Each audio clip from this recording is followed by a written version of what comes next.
Welcome to the Qualified Tutor podcast.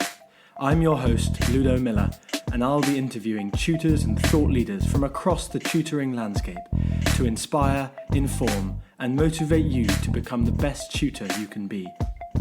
The Qualified Tutor community is a safe and supportive space for tutors who love to learn and grow. We offer training, resources, ideas, and a chance to connect with like-minded tutors. If you'd like to continue the conversation, join our Qualified Tutor community at www.qualifiedtutorcommunity.org or find it in the show notes.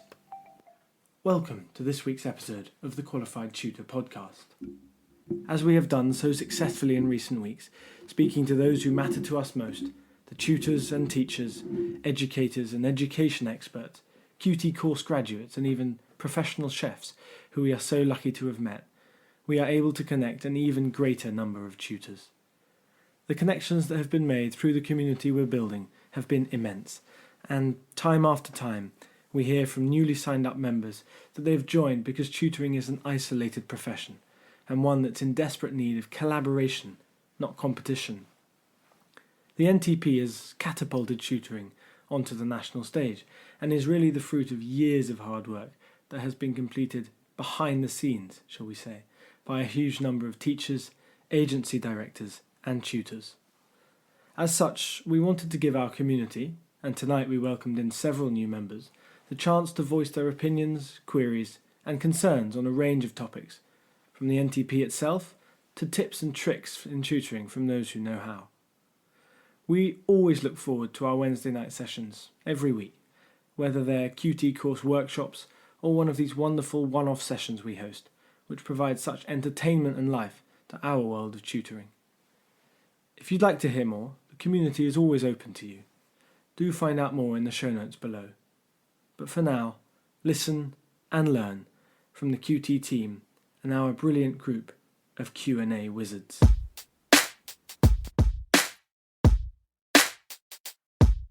So we're going to have a Q&A, but we're going to do it slightly differently because, as Julie says, we don't always do the norm. So what I've got here is I've got some questions for you, and I'm going to ask you the questions, and then you're going to answer them, and let's see where it takes us. So just throw it open to everybody. Just chip in, and we'll just have a good conversation and see where it takes us. So how do we engage the unengageable? It's linked to what you've been talking about, I guess, really, in many ways. The first thing is you need to try and understand them. Yeah. What are you trying to understand, Bernard? What aspect or what context? Yeah, you need some background information. You need to know why they are unengageable. Yeah. So if you can know that, then it will be easy for you to break. Yeah. Yeah. I think it's a good point, isn't it? Because I think human nature is that people want to learn. So if they don't want to learn, they don't want to engage, you've almost got to wind it back and try and unpick why it is. So it's a little bit of psychology involved there, I guess. Yeah. How else might you unpick it and engage them? Helen, yeah, go ahead. It's about finding what the connection is, and sometimes the connection is the reason why they haven't felt able to learn before.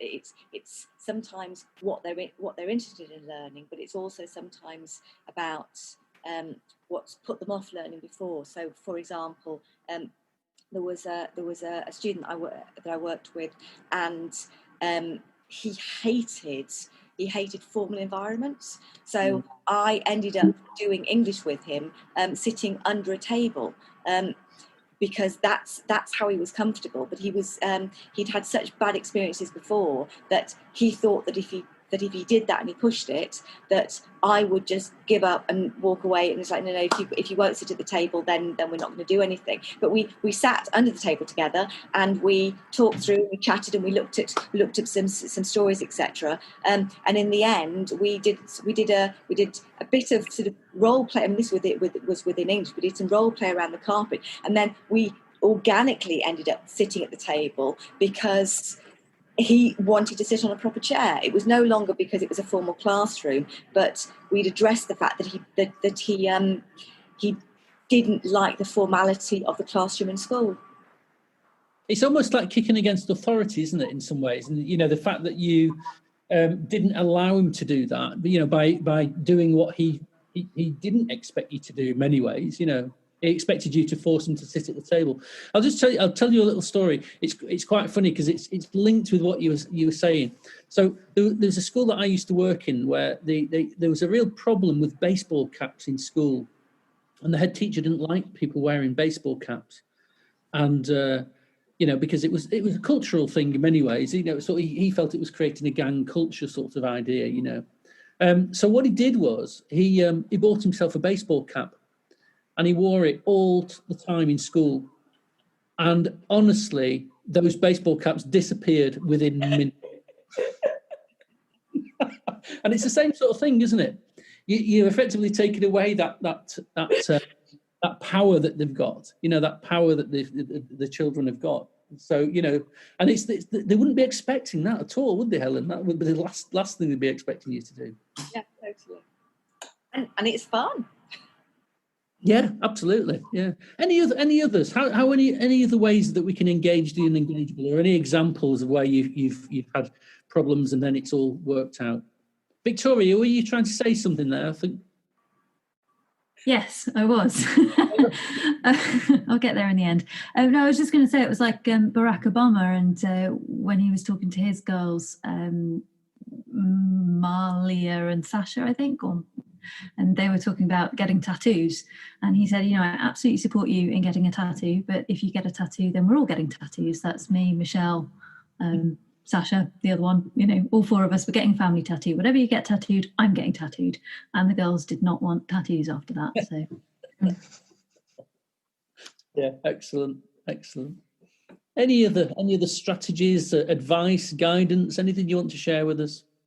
I've just got to say, I wish I'd known that when my 16-year-old daughter got her first tattoo. That would have been fab. Would you have wanted the same one, though? That's the question. No, it was huge on the top of her leg. No. She's now 23 and completely regrets it, but, you know. You've got a discount, Amanda, for buying in bulk. Sorry? You've got a discount for buying in bulk. 16, can you imagine what I said? Goodness me. Anything else? Or shall I throw another question at you?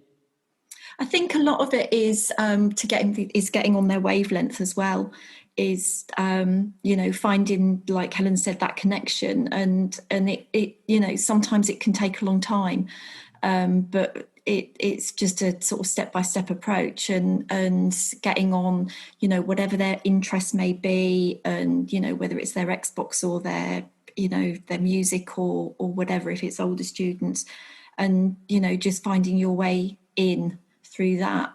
Can you accelerate it in any way, or is it just time? You just got to allow time? No, I think you can. I mean, I tend to, I think particularly when you're working with SEN, it's hard, and a lot of the kids that are disengaged are of that kind of realm. And I find that if I go home and do a bit of homework on whatever their interest is, and then bring something in, you catch them that much quicker. Sorry, I was going to say, it's sort of like using language that they're going to be familiar with as well. So if they're, you know, their passion is cars and engines and stuff, framing things in terms of cars and engines and combustion and stuff, and getting that wavelength. You might not share their passion, but at least you're sort of talking their language. Yeah, absolutely. I mean, I worked with this boy at the beginning of the year, actually, in the secondary school for a little while, and he was absolutely obsessed with Phil Collins.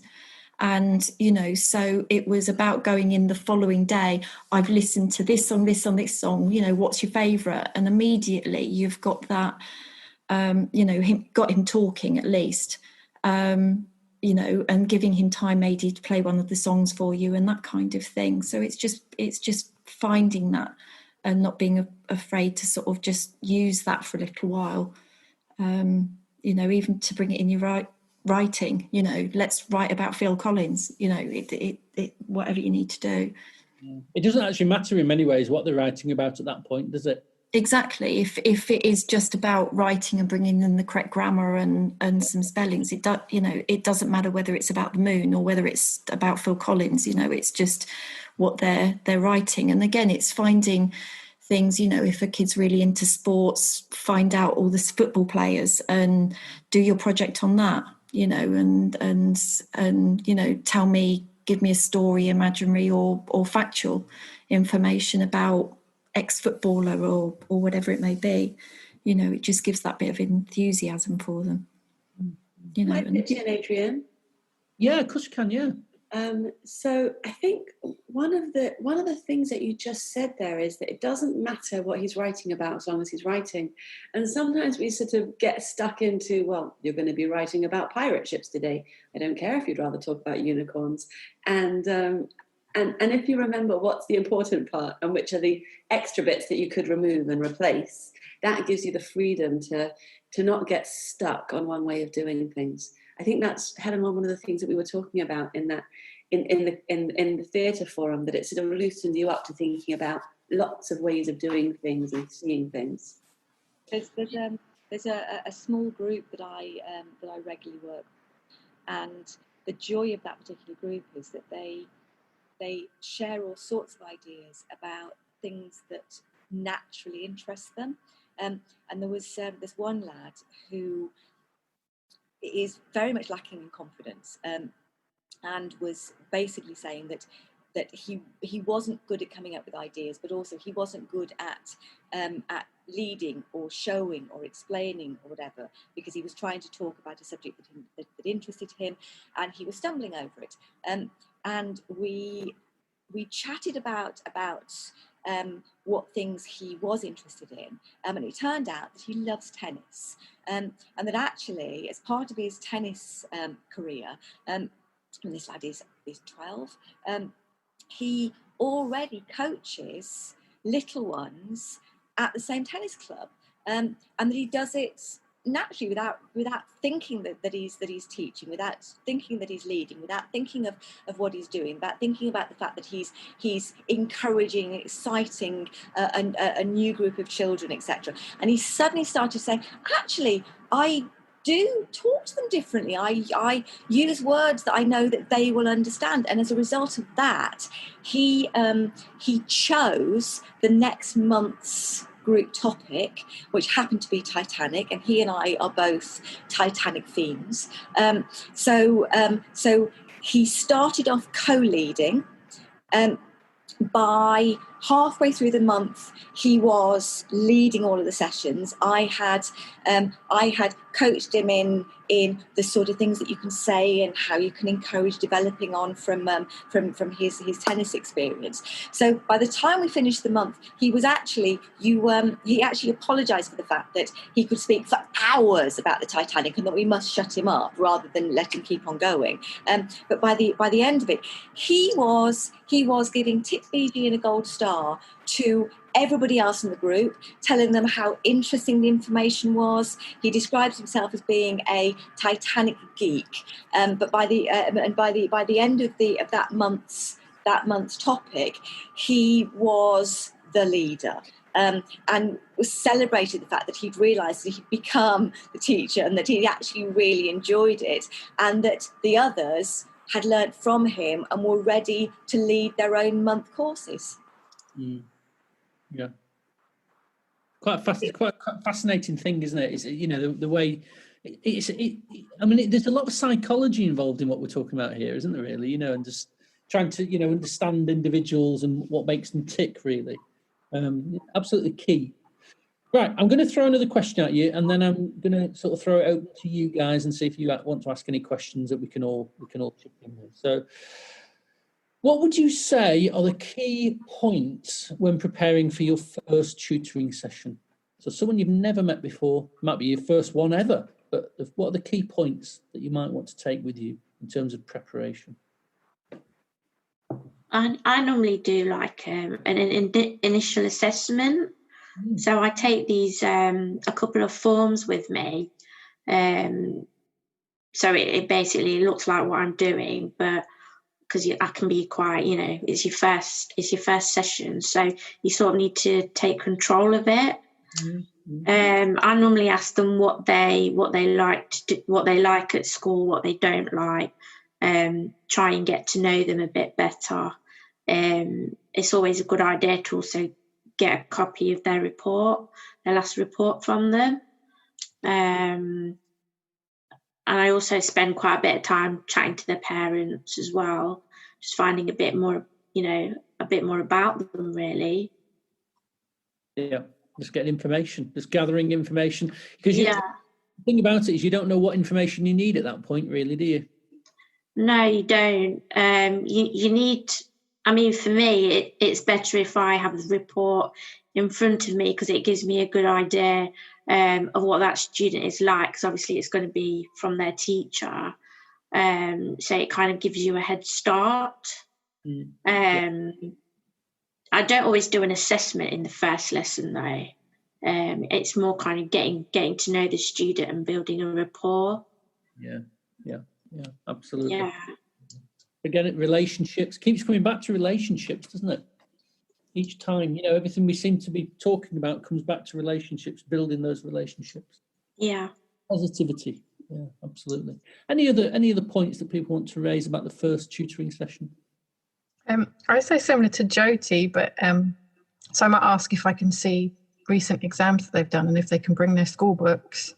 But more of it is the discussion with them, and just find like the subject that we're teaching ends up being the least important part of that conversation, because I know exactly what to expect from that. I know what's going to be on their exam and I know how we're going to go through it. But I want to know why they asked for a tutor and what they're feeling about that subject and what their ambitions are for later on. Are they planning to just pass the exam and burn all of their books, or have they got plans on a career in this? Do they find it interesting? Does it relate to something else that they want to do?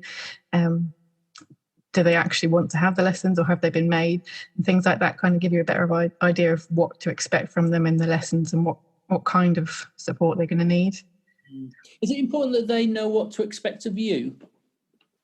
Yeah, so I would make sure that when I'm having that conversation, I'm being really positive about everything that they say. So they're going to be, they haven't asked for help because they're having a great time, so they're probably going to be feeling quite anxious about it and what you're going to make them do. So whatever answer they give me, I'm like, brilliant, yeah, that's fantastic, we can do that. And oh, that's really interesting, we can talk about that. Whatever they say, so that they kind of have the expectation that it's going to be easy and very low stress. Yeah. High challenge, low stakes. Yeah.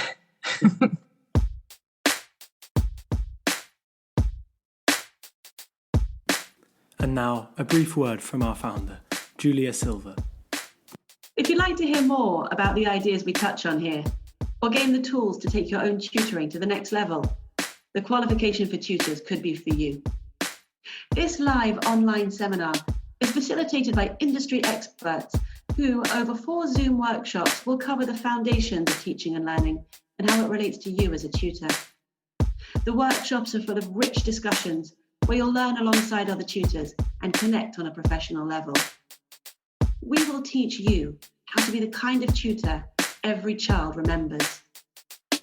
Visit our community space at qualifiedtutorcommunity.org and sign up now for our transformative course.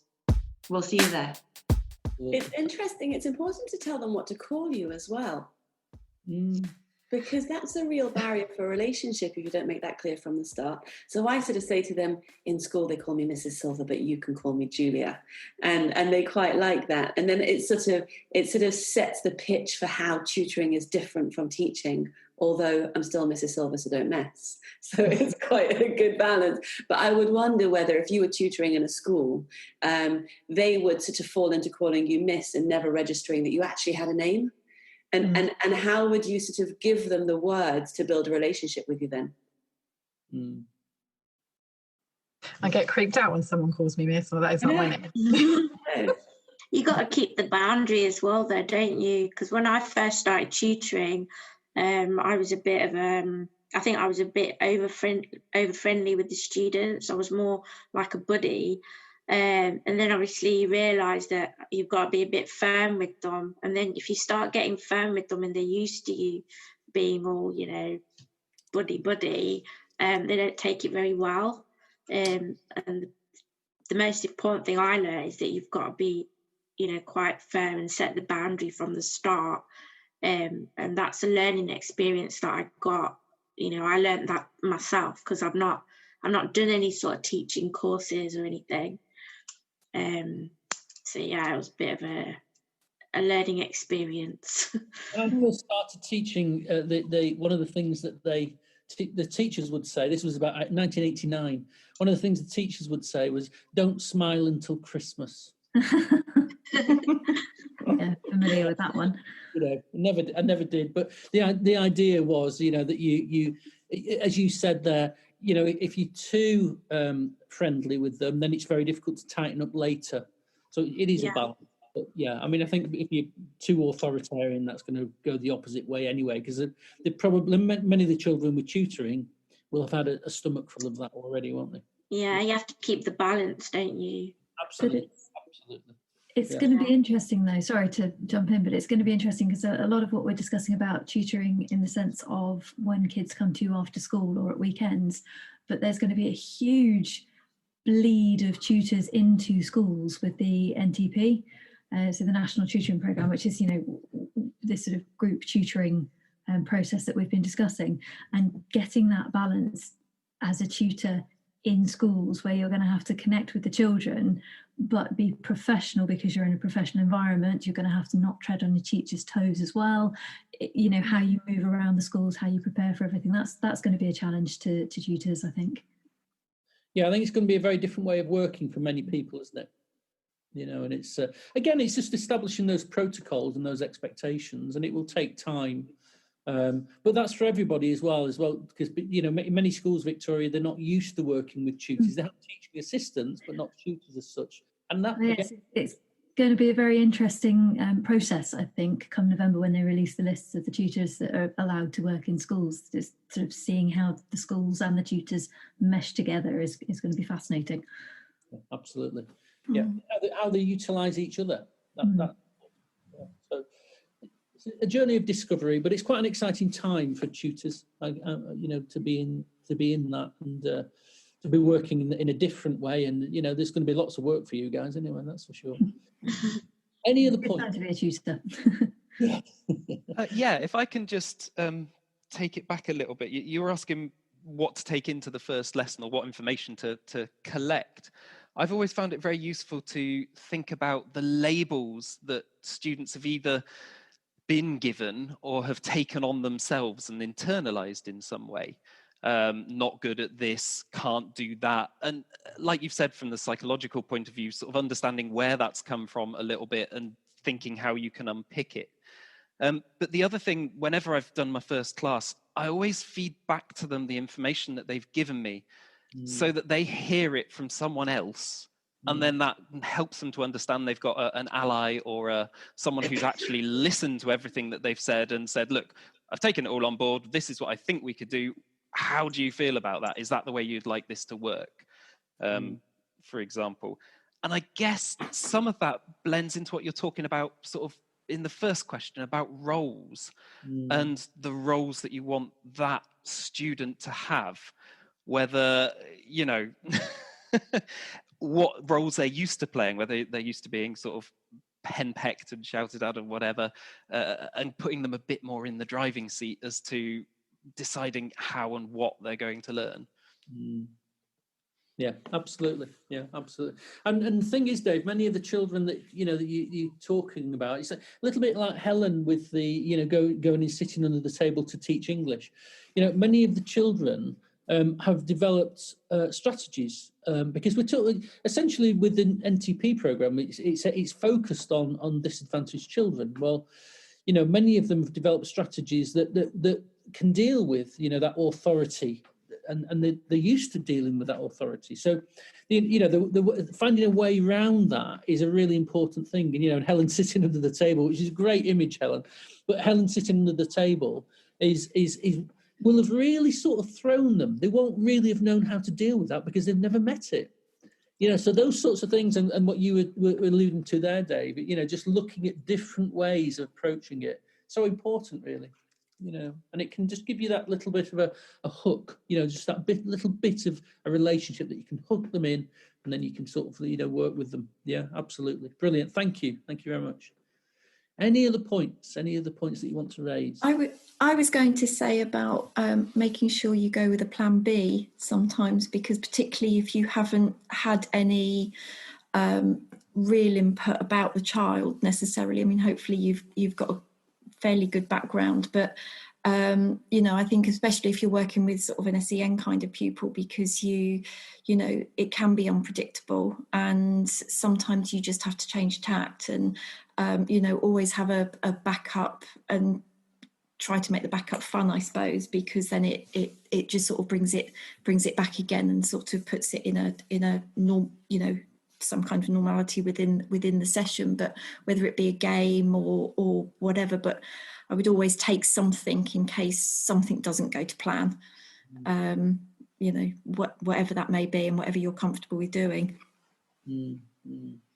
Yeah, I think that's very true, and I think the rigid plans really don't work sometimes under those circumstances. And I think doing something that's fun, even if it's not related to learning, and even if they might not be learning, at least they're engaging, and that's a starting point. And I've worked with lots of children. I used to work in a seaside town, a Victorian seaside town, so you can imagine it's quite social deprivation. But I used to look at some children, and I think they've managed to get into school in something that vaguely resembles a school uniform. They've done really well. They've done really well. But you'd have some members of staff who would be sort of henpecking them about, well, you've not got your tie straight, or you've not. Well, come on, they've managed to get there under their own steam because there would have been no support from home. Yeah. Get there. When they could have just disappeared off and just be running around the streets, Yeah, I always look at that in a way of like it's all about priorities, and actually, and it's like picking your battles, because you can't, just as schools, they can't do it all, and they're expected nowadays to be, social workers and mental, just so many things. And actually, when you have got a pupil that's got difficulties, particularly, it's picking your battle and picking what is priority out of that. And if gaining self-esteem and confidence is priority, that's what you aim at, and because ultimately, I mean, if you don't have that, then you're on your job is that much harder anyway. But yeah, like you said, they're in school. Does it really matter that they've got a wonky tie or they're, that self-efficacy, that belief in yourself has got to come first, really, and then when you've got those things in place, then learning can take place. Absolutely. But as an educationalist, much as I hate to say it, but sometimes learning's got to come secondary to other things. Actually, yeah. But it will come in time. It will, it will develop. And as they achieve success, they want to do more. They want more success, and that will then they'll really lap it up, which is amazing, really. Okay, so what I'm going to do now is I'm going to throw it open to you guys, and we'll just have a couple of questions. I don't know what time we're on, Julia, but some great discussions going. We're 5 minutes over. Punctuality means we start on time, but it doesn't mean we have to close on time. So if you are willing to spend another 5 minutes talking about this, then we'd be delighted. Take a couple of questions from you guys, if there are any. If there are any questions, that's fine. If there's not, that's also fine. I do have one. I'd like to know how do you react when you have a pupil and that school hasn't done their job? And I'll give you a scenario. I had a parent meeting yesterday with a young boy that I did some work with at the beginning of COVID, and I mean, it's actually blown me away. But his parents at the beginning of this academic year had a dyslexia report done, everything else, handed it into Senko and head of year, who I think near enough just put it in their in trays. And this boy now is in year 11, about to take GCSEs, doesn't, attendance last year because he didn't really want to go to school. I think from the meeting yesterday, he's clearly got more issues than just his dyslexia, but I'm really passionate. I'm really angry about it, and I want to go into the school and like, what have you been playing at? This mum went and did that, and you've just completely dismissed it completely, and it's obviously had a huge effect on his learning. to be told when mum took it in, to be told from her, oh, this is mild, you've got nothing to worry about, and this kid's scoring is just dreadful. Yeah. And I don't know how, all I've managed to do is sort of empower parent, really, because actually he is entitled to this. You need, school need to be doing something about it, but it's a really hard one, because if it was my child, I'll be in there like a shot. And yeah, I think it's one of those things that, that there are instances where people don't do what they should be doing, and you've got to deal with it with sensitivity in some ways, but also to find someone that you would see as an ally within the school. So maybe someone that you work with, someone that you can just gently mention, not in a critical way, but just gently mention about. I mean, it sounds like the situation that you're talking about, it's too late anyway, because that report came in years ago, and it's too late really for it. But there's no harm in mentioning it to somebody, because if you mention it to somebody, then obviously it might mean that in the future it doesn't happen. But it's you sometimes have to act as a little bit of a broker for these children and give them a voice, because the children haven't got the self-confidence to have their own voice at that point. And you're building up a position of trust with them, and they will tell you things that they think you should know, and I mean they may tell you things that they would hope that you might be able to do something about on their behalf. It's just where that boundary, if you're not working within that school, how you then make that connection. If parents, which often parents do, feel quite intimidated by the system, and they don't have the confidence to actually say, well, excuse me, but it's just a hard one. No matter how difficult it might, feel for you, you've still got to go through the school system. You couldn't go direct to parents, because that would cut the school out, and that would be viewed very dimly. Even though they might not be doing, but you've just got to, very gently and very sensibly keep pushing and just keep knocking on the door, and eventually someone will open the door and they will allow, that things will happen. Getting to the right people quite often. Okay, thank you. That was a nice meaty one. That was really nice. We're going to wrap up, and before we do, Ludo's struggling. We're going to help him out. He's looking for a title for the pod. So we've just recorded this, and we're going to make it go live. But could you suggest in the chat, please? Oh, of course you've made an answer garden. Please, will you give us a title for this podcast? This is a good. We love using answer gardens at the end of our workshops. We've done so ever since QT5. You pop your answer in. I've sent it in the chat, so that what I'm sharing on my screen now is not something you can type into. So if you click on the link that I've sent in the chat and open up your own screen, then we will see all the answers flood in. Now, I can't promise that I will take one of these, but I really hope I can.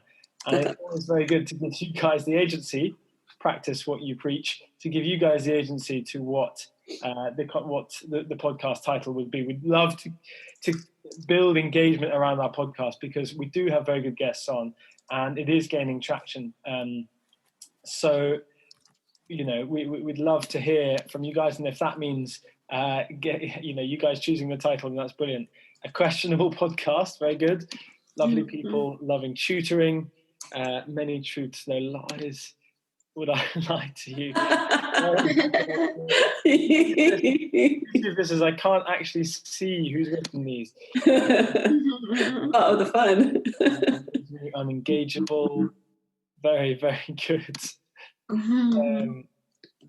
Okay, I'll give you guys just a few more seconds. I might start adding in my own, but then obviously you'd be able to see what I add in, so that would be cheating.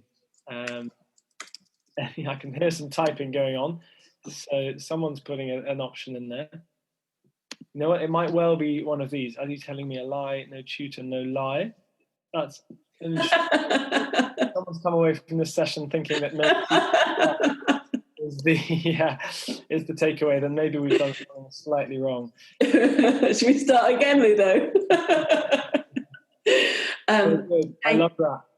Can I make one more request, please, Julia?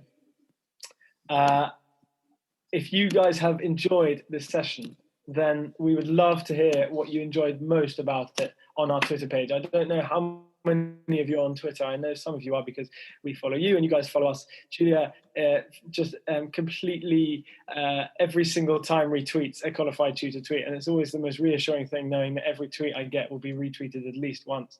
But that's very, very kind. So, it's the only buttons I know. So if any of you guys could add something about what you enjoyed about this Q&A, then that would be brilliant. Hashtag qualified tutor is not necessarily in Twitter's top 10 trending hashtags just yet, but with your help, it will be. So I thank you very much for your answer garden responses. We'll be posting those as well alongside kind of the follow-up from this evening's session. And please do tweet us if there's anything that you loved about the session. A huge thank you to Helen for taking that session in the middle. That was one of the most enjoyable moments I've had on a QT Zoom workshop. So reactions all round, please. Julia knows where that button is, so you guys must do as well. And a massive thank you as well to Julia, who brought this all together and who has been doing fantastic work with the Chartered College of Teaching. Dame Alison Peacock knows who we are, loves us, and we love her. So there's a real chance for a partnership there. Georgina and Dana and Daniel have had to leave as well, but we will be offering up that professional affiliate membership, and more details of that to come as well. For those of you who we'll see next week, we're looking forward to it. And to everyone, stay talking to us, please, because tutoring can be lonely. We'll see you soon. Good night. Love seeing you. Thanks. Bye. Nice to meet you guys. Thanks so much. Friends old and new. What a treat. Sorry it ran over. All right. Thank you very much. Thank you, Dave. Thank you, Carol. Thank you so much for joining us. Carol's got the wave. Do it again, Carol. There it is. Very good. Thanks, Georgina. Thanks so much.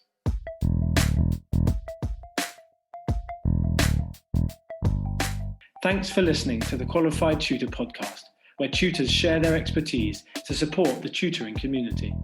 If you'd like to continue the conversation, join our Qualified Tutor community at www.qualifiedtutorcommunity.org or find it in the show notes below. We exist to connect, share, and learn with you, because tutoring is a small job that makes a big difference.